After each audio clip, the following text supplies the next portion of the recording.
Hello student, welcome back to my channel. मैं हूं श्रवण गोस्वामी। आज हम लोग जो क्लास 10 साइंस का मोस्ट इंपॉर्टेंट क्वेश्चन देखने वाले हैं। जैसा कि पता है आपको, हमारे चैनल से तैयारी कर रहे हो तो आपको अब की बार 90 पार यानी कि 90% आपको साइंस में जरूर अचीव होगा, ये मेरी गारंटी है। तो आज हम लोग महत्वपूर्ण क्वेश्चन देखने वाले हैं, ठीक है। आपको श्रवण सर पढ़ाएंगे, ठीक है। तो यहाँ आप लोग देख सकते हो, मैं आज आप लोगों को पढ़ाऊंगा, ठीक है। क्या साइंस का महत्वपूर्ण क्वेश्चन। इससे पहले अगर चैनल पर नए आए हो तो सब्सक्राइब कर लो, बेल आइकन को प्रेस कर लो, चैनल पर नए आए हो तो, ठीक है। अगर पुराने हो तो अच्छा ही है। तो यहाँ पहला क्वेश्चन है, वायु में जलाने से पहले मैग्नीशियम रिबन को साफ क्यों किया जाता है। इससे पहले आप लोग थोड़ा क्वेश्चन को मैं दिखा देता हूँ कि क्या क्या क्या क्वेश्चन देखने वाले हैं। ये क्वेश्चन देख सकते हो, बुझे हुए चूने से ब्लीचिंग पाउडर कैसे बनाया जाता है। सोडियम सल्फेट से सोडियम कार्बोनेट कैसे बनेगा। सोडियम ऑक्साइड को जल से में घोला जाता है तो क्या होता है। और सारे क्वेश्चन हैं, लेकिन ये सारे इंपॉर्टेंट क्वेश्चन हैं और पीछे वाले और भी मोस्ट इंपॉर्टेंट हैं, ठीक है। लास्ट वाला तो इतना मोस्ट इंपॉर्टेंट है कि आप लोग कह नहीं सकते हो, ठीक है। तो वायु में जलाने से पहले मैग्नीशियम रिबन को साफ क्यों किया जाता है। इससे पहले मैंने ये क्वेश्चन आप लोगों को किसी वीडियो में बताया था और आई होप कि जानते होंगे। अगर जानते हो तो अच्छा है, नहीं जानते हो तो मैं आप लोगों को बताऊंगा, इसका आपको लोगों को चिंता नहीं करना है। देखो, मैग्नीशियम रिबन जो होता है ना, मैग्नीशियम रिबन की सतह पर मैग्नीशियम रिबन की सतह पर मैग्नीशियम ऑक्साइड की सतह पर, देखो हाँ, सतह पर मैग्नीशियम ऑक्साइड की परत यहां कर लेना, ठीक है। यहां परत को साफ करने के लिए दहन से पहले इसे रेगमाल से रगड़ कर साफ किया जाता है। तो इसे साफ कर लिया जाता है, ठीक है, क्योंकि जो मैग्नीशियम रिबन होता है वो वायु से अभिक्रिया कर लेता है तो मैग्नीशियम ऑक्साइड बना लेता है। तो इसी को साफ करने के लिए हम लोग उसे रेगमाल से रगड़ कर साफ कर लेते हैं। अगर उसे हम लोग साफ कर लेंगे ना तो बहुत ही अच्छे से जलना स्टार्ट हो जाएगा, ठीक है। इसलिए उसकी परत को हटाने के लिए हम लोग इसे साफ करते हैं। समझ में आया पहला क्वेश्चन? आई होप कि समझ में आ गया होगा, ठीक है। तो ये क्वेश्चन मैंने आप लोगों को ऑलरेडी बता भी दिया था, ठीक है। यहां देखो स्टूडेंट, शुद्ध जल या शुद्ध अशुद्ध जल का पीएच मान होता है। बहुत सारे स्टूडेंट जानते होंगे क्योंकि ये जो क्वेश्चन है ना कॉमनली है, सभी के लिए इंपॉर्टेंट है। जानते हो तो कमेंट कर दो, ठीक है। सभी लोग आई होप कि कमेंट कर दिए होंगे। चलो मैं आप लोगों को बताता हूं इसका जो पीएच मान होता है। देखो, जल का क्या स्वाद होता है, खट्टा होता है या कड़वा होता है। खट्टा होता है या कड़वा, कुछ नहीं होता ना। तो अगर 7 से कम होंगे तो खट्टे होंगे और 7 से ऊपर होंगे तो कड़वे होंगे, क्षार होंगे। लेकिन ये तो कुछ नहीं होता, तो 7 ही रख दो। इसका उत्तर हो जाएगा स्टूडेंट 7। इसका जो पीएच मान होता है वो 7 होता है, ये इसका उत्तर हो गया, ठीक है। याद कर लोगे, सभी लोग याद कर लो इसको, क्योंकि ये सब क्वेश्चन आपके बोर्ड एग्जाम में हिट करेंगे, हर एक क्वेश्चन, ठीक है। चलो, कैसे प्राप्त करें बुझे हुए चूने से ब्लीचिंग पाउडर। कैसे प्राप्त करें बुझे हुए चूने से ब्लीचिंग पाउडर। यहां आपको बुझे हुए चूने की किससे अभिक्रिया कराया जाए कि ब्लीचिंग पाउडर मिल जाए। अब यहां जरूरी है कि बुझे हुए चूने का फार्मूला क्या होता है, ब्लीचिंग पाउडर का फार्मूला क्या होता है। अगर अभी तक आप लोगों ने नहीं पढ़ा होगा तो नहीं याद होगा, लेकिन बहुत सारे स्टूडेंट को याद भी होगा। देखो, कैसे प्राप्त करें बुझे हुए चूने से ये क्या, ब्लीचिंग पाउडर। तो यहां आप लोग पहले समझ लो, बुझे हुए चूने का फार्मूला क्या होता है, CaOH का होल ट्वाइस। ये होता है बुझे हुए चूने की फार्मूला। लेकिन यहां मैं आप लोगों को पहले बता देता हूं, ये जो है ना पाउडर जो है ब्लीचिंग पाउडर, इसका फार्मूला होता है CaOCl2, कैल्शियम हाइपोक्लोराइड, ठीक है। लेकिन अब इससे हम क्या करें कि ये बनाए, इसको मतलब किससे अभिक्रिया कराई जाए कि ये बनाए। तो इसमें देखो Cl2 की उपस्थिति दिख रही है, इसमें नहीं दिख रही है, ठीक है। यानी कि Cl2 से अभिक्रिया करा दी जाए, ठीक है। तो यहाँ Cl2 से अगर आप अभिक्रिया कराओगे तो क्या मिलेगा, कुछ नहीं, आपको मिलेगा क्या, वो मिलेगा CaOCl2 प्लस, देखो यहाँ Ca और यहाँ से मैंने एक वो ले लिया और यहाँ Cl2, इसमें अभी 2 H है और एक वो है, क्योंकि मैंने एक ही O लिया है। तो H 2 है और O 1 है, तो H2O। यानी कि अगर हम लोग बुझे हुए चूने में क्लोरीन से अभिक्रिया कराएं तो क्या प्राप्त होगा, आप देख सकते हो, bleaching powder CaOCl2 plus water H2O। ठीक है, कितना आसान है ना। लेकिन ये क्वेश्चन आपके बोर्ड एग्जाम में आ सकते हैं, मोस्ट इंपॉर्टेंट क्वेश्चन है, ठीक है। तो इसलिए आप लोग प्लीज इन सबको तैयार करके जाना बोर्ड एग्जाम में। मैं आप लोगों को पहले से तैयार करवा रहा हूं, लेकिन अब आप लोग देख रहे होंगे वीडियो तो जानते होंगे, नहीं देख रहे होंगे तो नहीं हो पाएगा, ये तो 100% गारंटी है। दूसरा देखो, सोडियम सल्फेट से सोडियम कार्बोनेट, ये दो चरण में होगा ये रिएक्शन, इसलिए आपको हार्ड लगेगा। सोडियम सल्फेट से सोडियम कार्बोनेट, चलो मैं बताता हूं अच्छे से।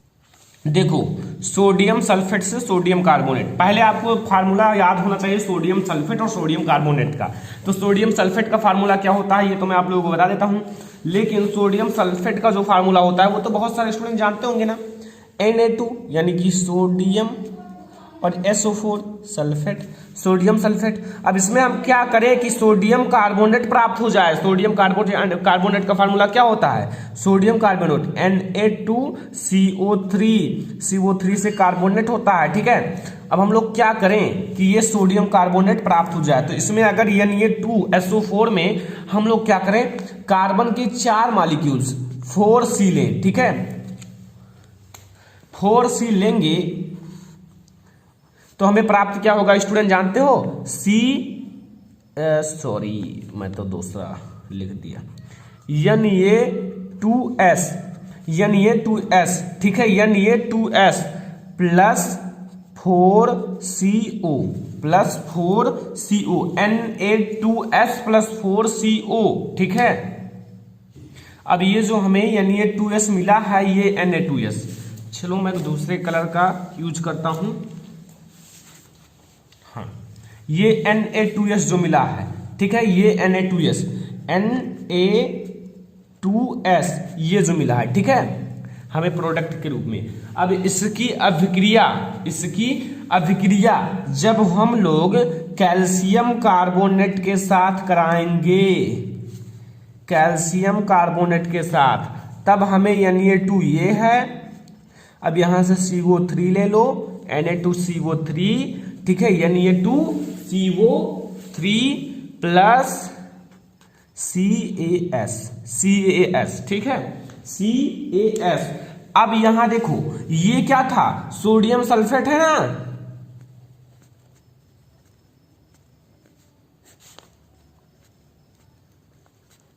सोडियम सल्फेट से मैंने क्या बनाया, सोडियम सल्फेट से मैंने क्या बनाया, सोडियम कार्बोनेट।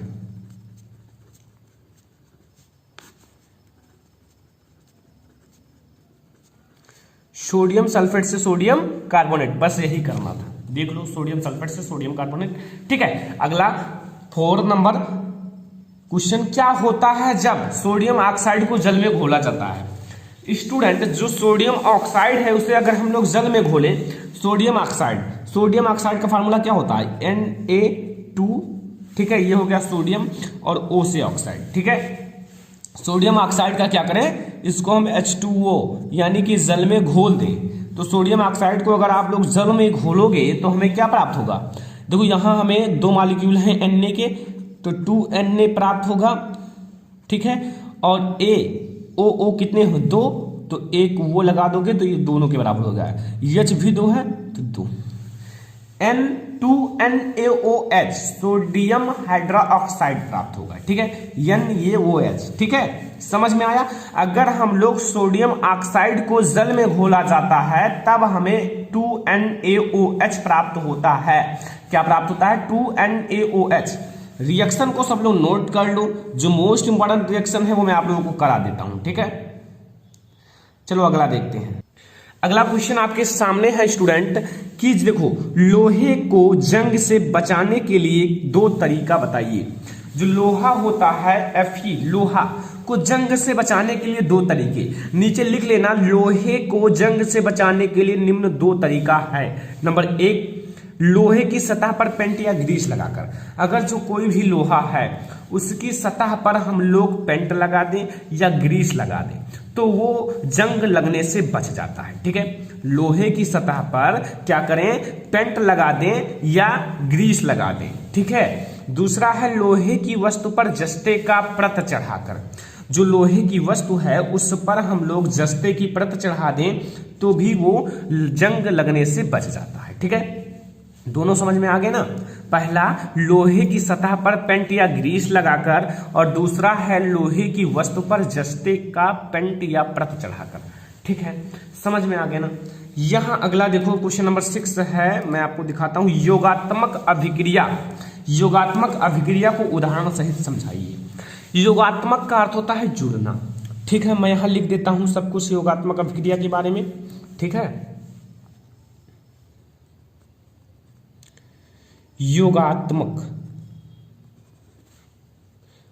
इसका रिएक्शन भी देना है इसलिए आप लोगों को हार्ड लगेगा, लेकिन छोटा सा रिएक्शन है, सरल लगेगा। योगात्मक अभिक्रिया में जो पदार्थ होते हैं, क्या पदार्थ आपस में, जैसे दो पदार्थ हैं आपस में संयोग करेंगे, संयोग करके मतलब दो पदार्थ हम आपस में संयोग करेंगे, एक करके एक पदार्थ बनाते हैं।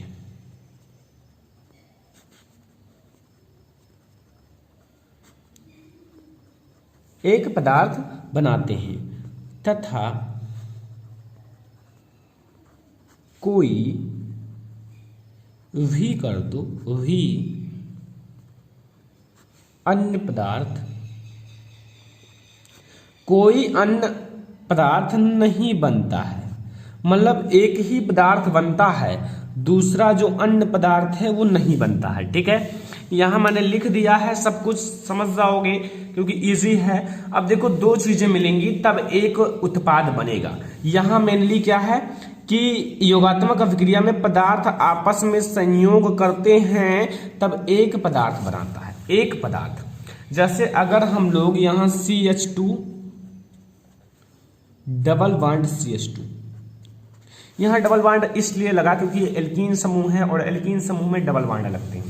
ठीक है, CH2 डबल बॉन्ड CH2, इसे ऐसे भी लिखा जा सकता था C2H4 एथिलीन। ठीक है, लेकिन इसे इसलिए लिखा गया कि इसे आसान लगेगा इस प्रकार से लिखना। ठीक है, CH2 डबल बॉन्ड CH2 में आप दो मॉलिक्यूल H2 हाइड्रोजन मिला लो।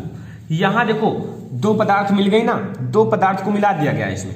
देखो इसमें दो पदार्थ को मिला दिया गया, लेकिन आप Na की उपस्थिति लो, किसकी किसकी, Na यानी कि सोडियम, और इसे 200 डिग्री सेल्सियस से 300 डिग्री सेल्सियस तक गर्म करो।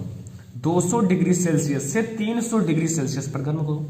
तो यहां देखो आपको प्राप्त क्या होगा जानते हो, एक ही प्राप्त होगा। ये CH2 ये एक है, ये एक, दो मिलकर एक बनाया। क्या बनाया, CH3CH3, यानी कि ये क्या बना है, एथेन। देखो दो चीजें हैं, एक एक, ये एल्केन समूह बना है। ठीक है, 2 और 6, सॉरी एल्केन नहीं बना है, सॉरी एल्केन नहीं। ठीक है, सही है, बिल्कुल सही है, एथेन है ना, तो एल्केन समूह है एथेन।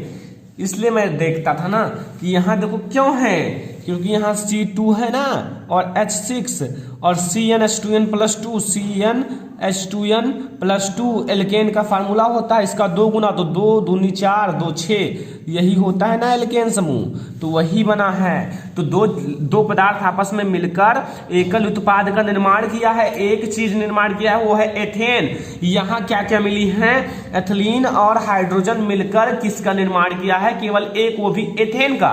तो ये इसीलिए कहा गया कि योगात्मक अभिक्रिया में पदार्थ आपस में संयोग करके एक पदार्थ बनाते हैं तथा कोई अन्य पदार्थ नहीं बनता है। एसिटिक अम्ल से मेथेन, मोस्ट इंपॉर्टेंट है, आपके सामने लिखा हुआ है मोस्ट इंपॉर्टेंट।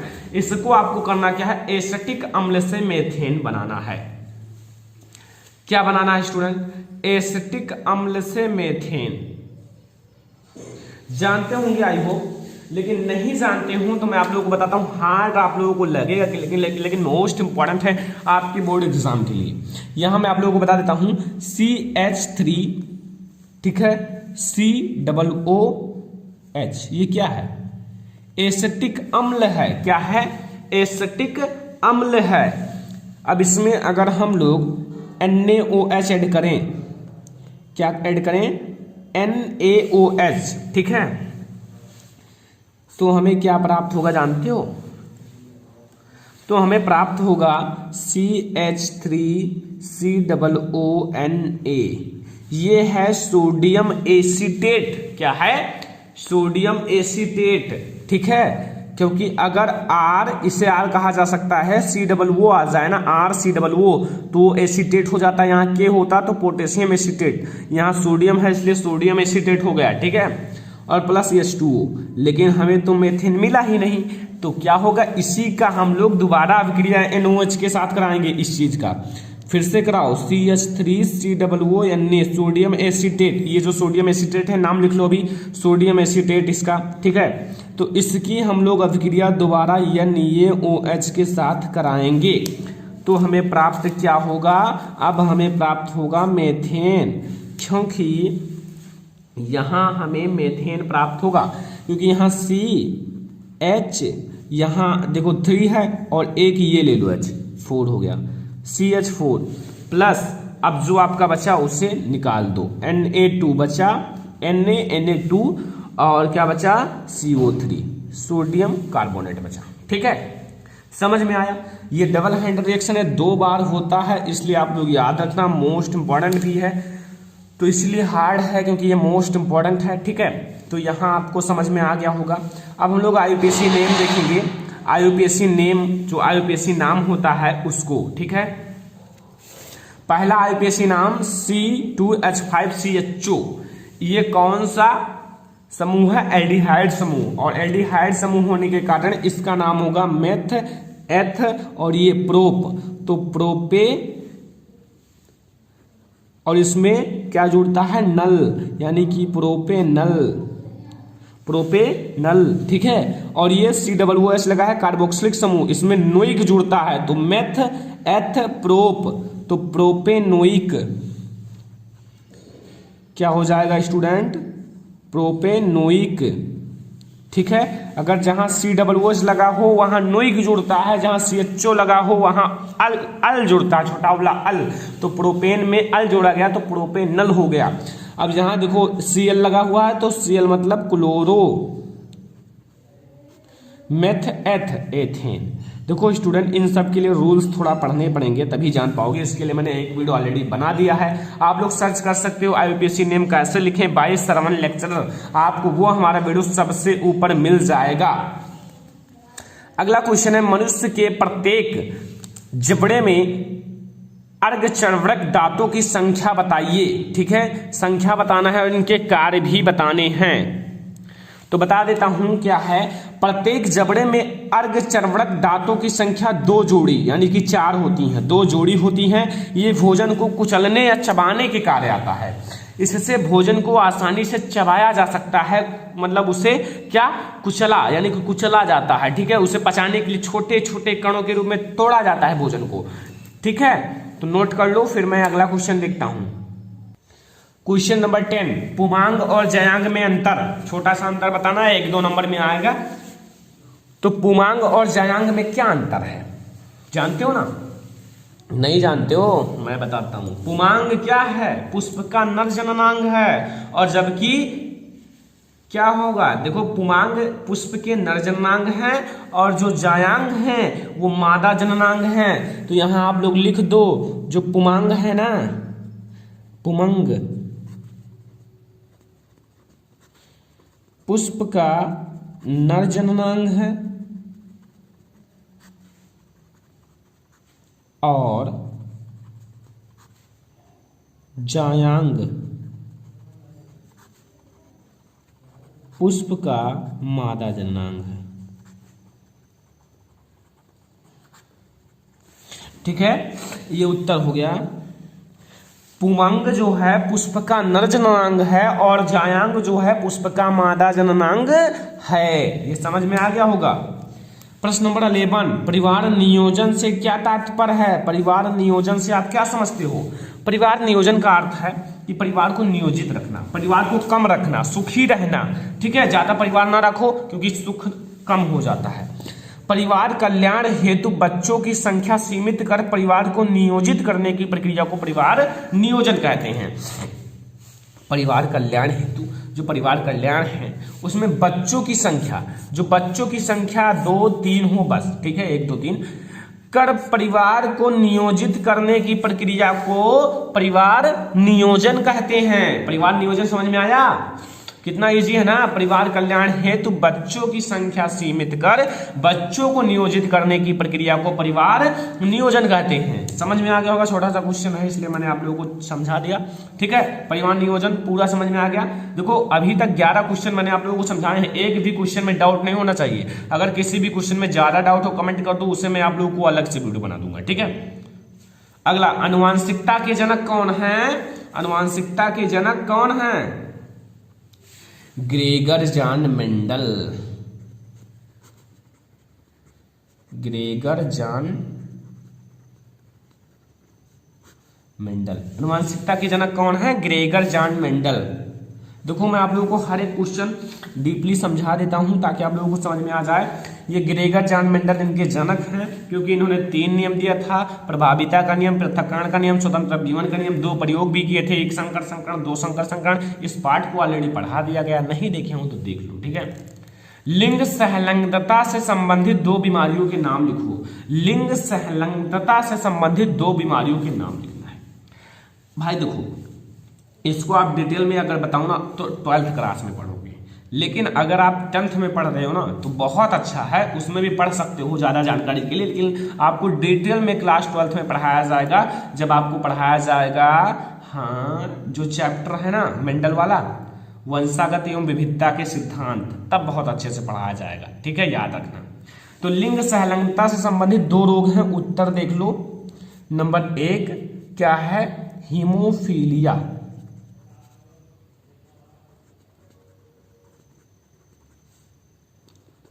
हीमोफीलिया। नंबर 2 है वर्णांधता। हीमोफीलिया का क्या अर्थ है? जैसे शरीर में कहीं थोड़ा सा चोट लग जाए, कट जाए तो खून बंद नहीं होते हैं, लगातार बहते रहते हैं, तो ठीक है, इसीलिए वो रुधिर का थक्का नहीं बनता है। और क्या होता है, इससे व्यक्ति की मौत भी हो सकती है। और वर्णांधता लाल और हरे रंग, ये लाल रंग है या हरा रंग, इसमें विभेद नहीं कर पाता है, ठीक है। विभेद करने का अर्थ है वो विभेद नहीं कर पाएगा, ये लाल है कि ये हरा, ये लाल है कि ये हरा। इसलिए इनसे रोग से पीड़ित व्यक्ति को रेलवे में नहीं रखा जाता है, ठीक है। समझ में आ गया? यहां देखो गोलीय दर्पण की फोकस दूरी तथा वक्रता त्रिज्या में संबंध। गोलीय दर्पण की फोकस दूरी तथा वक्रता त्रिज्या में संबंध क्या है? फोकस दूरी को जब से दिखाते हैं, वक्रता त्रिज्या को r से, तो यह बराबर क्या पढ़े हो? r/2 या फिर r बराबर 2f। r जो होता है 2f के बराबर होता है। वक्रता त्रिज्या जो होता है फोकस दूरी की 2 गुनी होती है, जबकि जो फोकस दूरी होता है वक्रता त्रिज्या की आधी होती है, ठीक है। यही है ना संबंध, पढ़े होंगे, ठीक है। एक लास्ट क्वेश्चन है, 15 नंबर क्वेश्चन।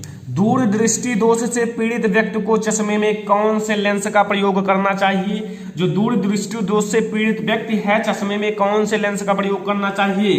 तो अगर मैं बताऊं दूरदृष्टि दोष वाले को उत्तल लेंस का प्रयोग करना चाहिए, जबकि निकट दृष्टि दोष वालों को क्या, कौन सा?